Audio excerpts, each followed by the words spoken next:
Emotionally unavailable. Hello, and welcome to Emotionally Unavailable. I'm your host, Malisa Hepner.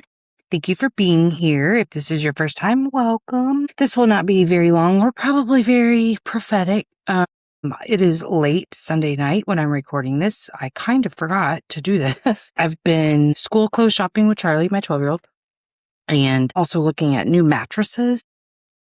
And I also had some stuff delivered, and we have a space in our living room behind or to the side of where we sit in the living area that has always kind of been empty and driven me crazy. And the dining room table that we have in the actual dining room does not really fit the space. And we just don't really have the room there for us to eat there. So we have not eaten as a family in so long. I got tired of it and I don't have a way to entertain. So I put a dining room table in this space next to in the living room. It's hard to explain. Maybe I'll drop a picture in the Patreon. But anyway, been sprucing up the place, that Cancer, fourth house stuff. Wow. Speaking of astrology, so I spoke about this on the solo, I think Friday. No, Lainey was Friday. Last Wednesday. I don't remember. Anyway, yes, because Leanna listened to that episode and said, "Hey, you want to do a live with me?" And I said, "Yeah." So I'm going to talk about the live and kind of some themes with the astrology, but we are having an eclipse in Leo, which for me is my fifth house. So it's a money house. So I'm like, hey, money, come on. But it's also short-term relationships, not just like dating and situationships, but also like maybe short-term business partners, but it's really faded. And so I've been paying attention to who is coming into my life right now. Leanna is a great example. I'm so excited for this new friendship. Yeah, I think you guys we're going to record together soon. I think you're really going to like her. But I've been, thinking so much about identity. Make sure you check out the episode on Unquiet Soul tomorrow, Tuesday, because that's the episode that really sparked me thinking again about identity and the different ways to look at identity and stepping into the identity of the person who's receiving the things that you want to receive. But here's the thing. Leo's the big spotlight right now, which really is, where are you still hiding? Where are you still being inauthentic? And I will tell you, eclipses have a way of fucking some stuff up if you are not on the right track. I truly believe I am in alignment with my soul's true purpose, authenticity. I don't believe I'm in relationships that don't serve me. So I don't anticipate much more beyond a season of receiving. And I have been in a receiving season for a hot minute. So I'm just expecting more of that and more opportunities to be on a stage, truly. Learning already before even the eclipse to not depend on the applause. Like, I think it's okay and human for all of us to want to feel liked and seen and appreciated and even popular, whatever the words that you want to use are, but not needing that and detaching from the need for that has been a work of mine recently anyway. So more of that. I'll be doing more of that. But I did have to, in the conversation with Angie, I thought to myself, wow, and I know I said this, but I have points to elaborate on here, so just bear with me. But I thought, okay, I've been working really hard for a while to get more clients to have a steady, stable income. And I'm starting to see where I've definitely sabotaged those efforts because it truly was never what I wanted to do. I mean, if you had asked me about my dream life when I quit that job, it wasn't work 35 to 40 hours a week in one-on-one therapy. It was never that. It was always find a way to monetize my podcast in a way that I don't have to do that, as well as be on more stages. And if I found a way for the income to be there without even taking a big monetary payment for the stages, I would even do that probably for free because I really have a passion for speaking. So, but I don't believe that that's my path. I really believe that I am meant to be on a stage paid. So, I really believe when I heard if something in you is desiring it super strong or craving it, it's because a version of you has already received it. So I'm staying true to the path here. Unless my true heart's desire changes, I am continuing on this path to try to be on more stages, paid eventually. And I don't know. I don't know if I'm on a path to monetize my podcast. At this point, just for transparency, my podcast at least pays for itself. There was a time I was bleeding money trying to figure out softwares and whatever. I do still pay a little bit, but the little bit that I earn on Patreon, a little bit of commission on Podmatch, things like that, the podcast pays for itself. So that's good. I guess in my heart, I've always thought that I would receive like brand partnerships or sponsorships, something like I'm detaching from how, but I've always wanted like essentially my main source of income to come from both these podcasts. I don't know. I do make some on ads too. So that was part of that revenue. But yeah, so between all of that, the podcast pays for itself. I'm not making anything on it, but I just don't want to be embarrassed to say what my aspirations are, because if that's your aspiration too, shit, get on it, that's fine. Who cares? So yeah, I'm really still very passionate about that. But I started thinking, even Angie says in the episode, maybe that's why you may make no money.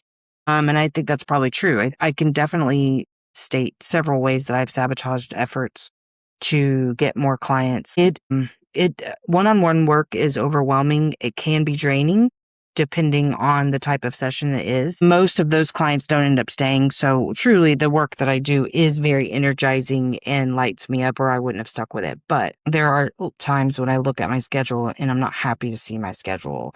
So I feel like I'm best served doing more collaborative efforts, like, for lack of a better, conferences. I was going to say festivals, but like conferences, retreats, things I'm doing with other people and like as group work, but also like with another facilitator, and that being a really affordable way for people to get my information outside of the podcast. Obviously, writing books. I've been starting to feel a desire to write again, and then save one-on-one work for some really sacred time. And that's why I don't advertise very much about doing one-on-one work, because it has not presented itself to me the way, like, I don't want to do therapy. I want it to be where, because like the ethics that you have to follow for therapy are just,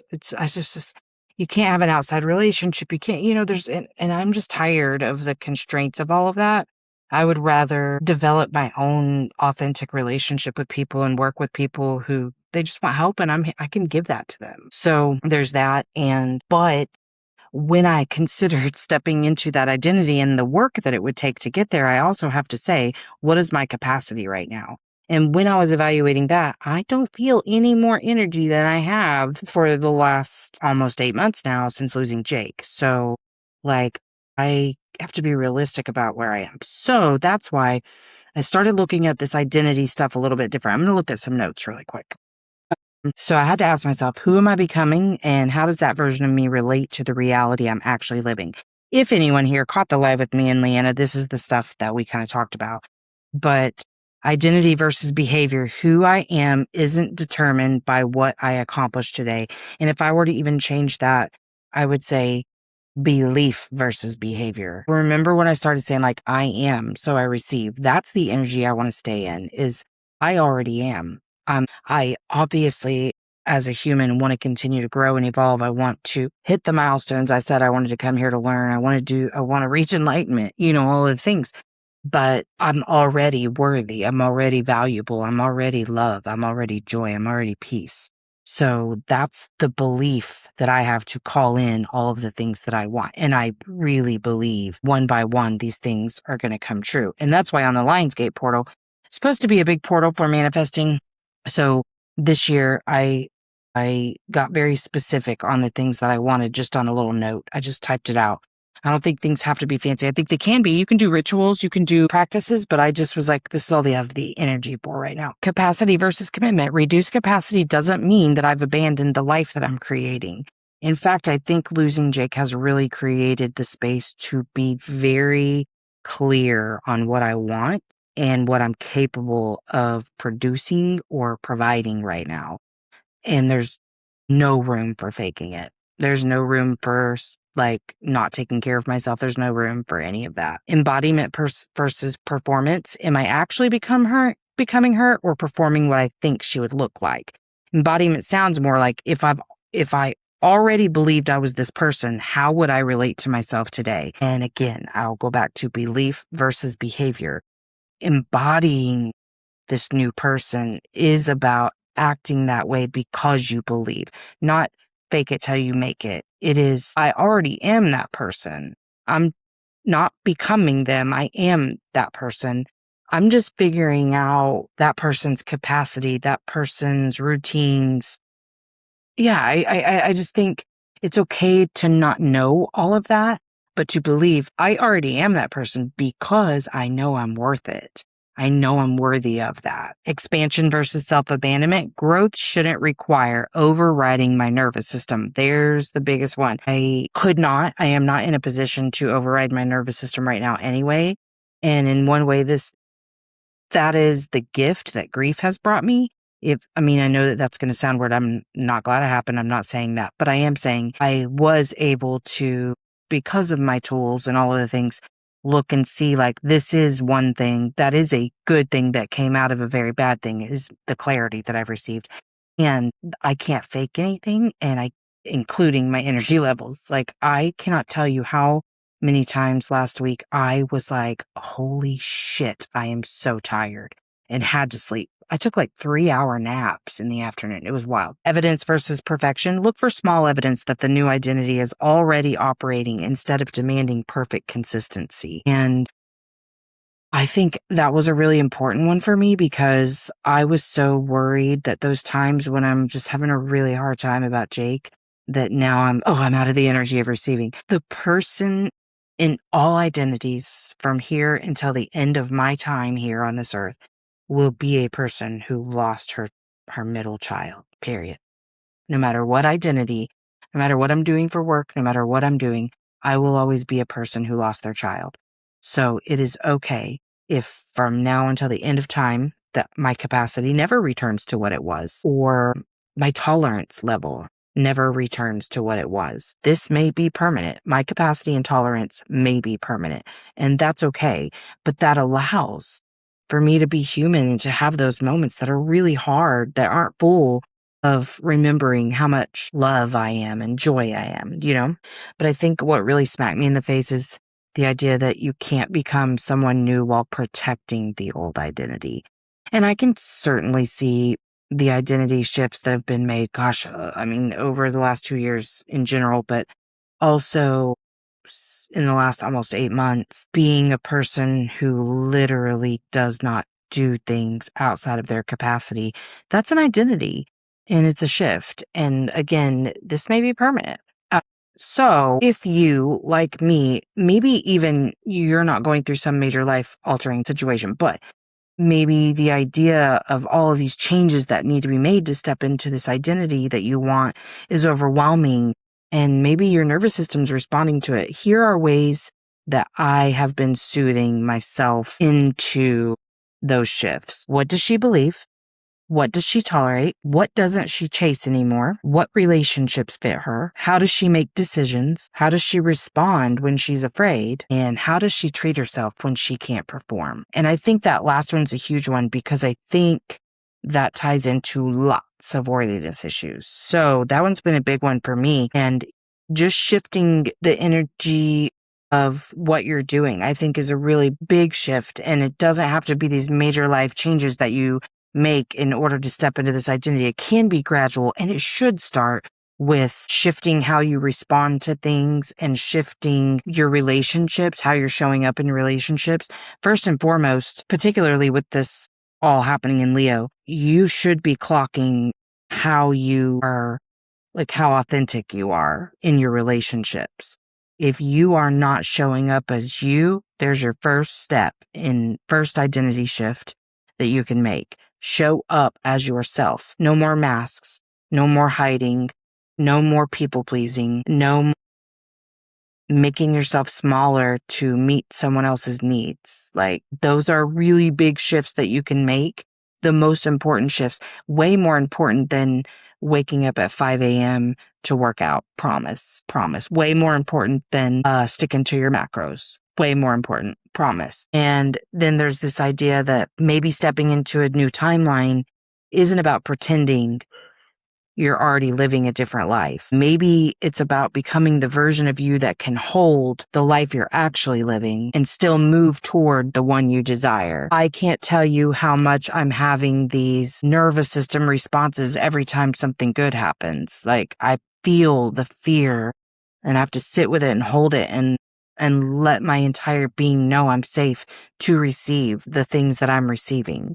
Remember, I am, so I receive, and I just believe in that so hardcore. And then also, just as an aside, today, so I've been really tired. I just said that, but school shopping is rough for the preteen who's very opinionated and also has very different tastes than you. And sometimes I'm like, really? But I want to be sweet and supportive. So like, anyway, it's taxing. And we needed to look at one more mattress store today and go to the mall today. So I was pretty tired and I really didn't want to go. And then I was like, you know what, Melissa? How grateful are you to have the funds to be able to buy the school clothes? Because last summer, I remember really stressing. I was having to do a lot of Uber Eats deliveries to be able to afford any school clothes, and it was very stressful. So I'm very excited. Yeah, much better situation this year than last year. And I got into that gratitude, grateful energy before we went shopping today, and it really just changed my day. And I'm really happy. I'm really excited for the things that we've been doing to upgrade the house and just to clean it. One of these days, you're going to get to see a very clean, aesthetically pleasing bedroom, but today is not that day. So, anyway, that's where I'm at. So, I love you guys. I appreciate you so much for being here. Can't wait for Leanna to come on. You guys are going to love her. Excited for that new friendship. And hey, if you haven't already, please like, share, comment, rate, review on whatever platform that you're on, because that helps push me to a wider audience and it helps me grow in the rankings.